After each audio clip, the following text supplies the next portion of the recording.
Only in Kentucky could a county's two biggest modern institutions be both a prison and a woman carving wooden painted animals in her yard. Hi, I'm Michael.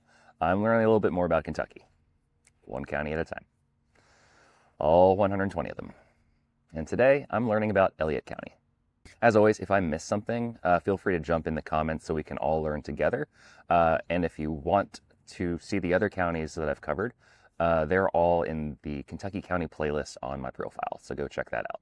Elliott County sits in eastern Kentucky, tucked into the hills where the Little Sandy River and its forks cut narrow valleys through hardwood forest. It was formed in 1869 from parts of Carter, Lawrence, and Morgan counties, making it one of the last counties created in Kentucky. It was named for John Milton Elliott, a lawyer and U.S. congressman who became a Confederate political figure during the Civil War. That timing is really interesting because Elliott County was born out of political tension in a region that already distrusted authority and preferred to be left alone. Now, with around 80% of the county being covered in forest, it's one of the most forested areas in Kentucky. Why is that important? Well, from the beginning, this was not an easy place to settle. The land was steep, rocky, and heavily forested. Farming was possible, but never really that easy. So you had corns and hogs and small livestock kept families, busy, but very little surplus left the hollers. And so what Elliott County had, though, instead was timber. So you had tall hardwood forests covered in ridges, and by the late 1800s, logging became the county's main source of cash. Transportation was always the county's limiting factor, though. Roads were poor, railroads largely bypassed the area. Coal existed up in the hills, but without rail access, it was never really developed at a meaningful scale. And while neighboring counties industrialized, Elliott remained isolated, and that isolation shaped everything that followed. The county seat, now known as Sandy Hook, didn't even settle on a name right away. It began as Martinsburg. Then it became Eden, and then finally Sandy Hook, named for the bend in the Little Sandy River that curves like a fishhook near town. But Elliott County quickly gained a reputation that went far beyond geography. In the years after the Civil War, this region became known as just completely lawless.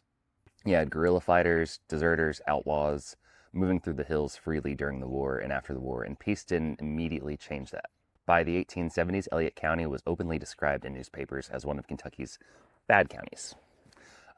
Mostly because you had feuds and vigilantism and intimidation, and the courts were kind of weak too, so sheriffs were constantly outgunned, so authority meant very little if you didn't have family backing it up. In 1877, things reached a breaking point.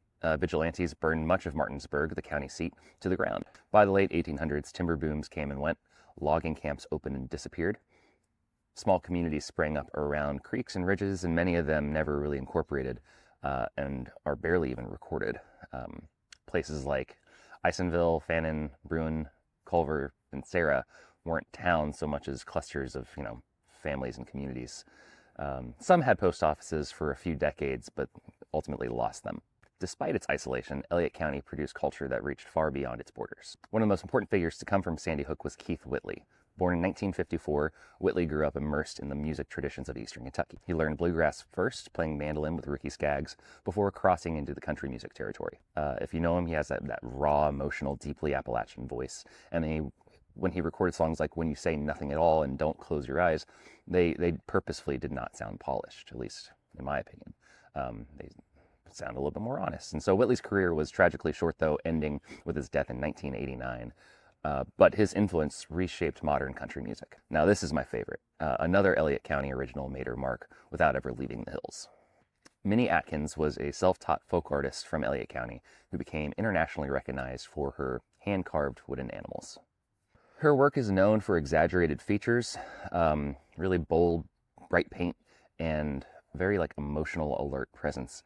Over the course of her life, her carvings entered major museum collections, including the Smithsonian, and helped redefine how Appalachian folk art was understood by the broader art world. I did not recognize the name, but as soon as I looked at the art, it clicked. I've seen those so many times before. So she was born Minnie Blanton in 1934 and raised in rural Elliott County. She didn't grow up thinking of herself as an artist, but she started carving in the 1970s as a way to make extra money while raising 5 children as a single mother. Using scrap wood, a pocket knife, and household paint, she carved animals she knew firsthand. Dogs, bears, owls, roosters, horses, working quickly and instinctively. Accuracy didn't really matter to her, but expression did. The wide eyes and the sharp angles and the sense of movement came from memory, I guess, not necessarily design. Collectors discovered her work through local craft shows and word of mouth, not exactly, galleries. And by the time curators and museums took interest, her style was already fully formed. Institutions across the United States and abroad acquired her carvings, but many never really left Elliott County. She turned down opportunities to relocate, continuing to live and work where she always had.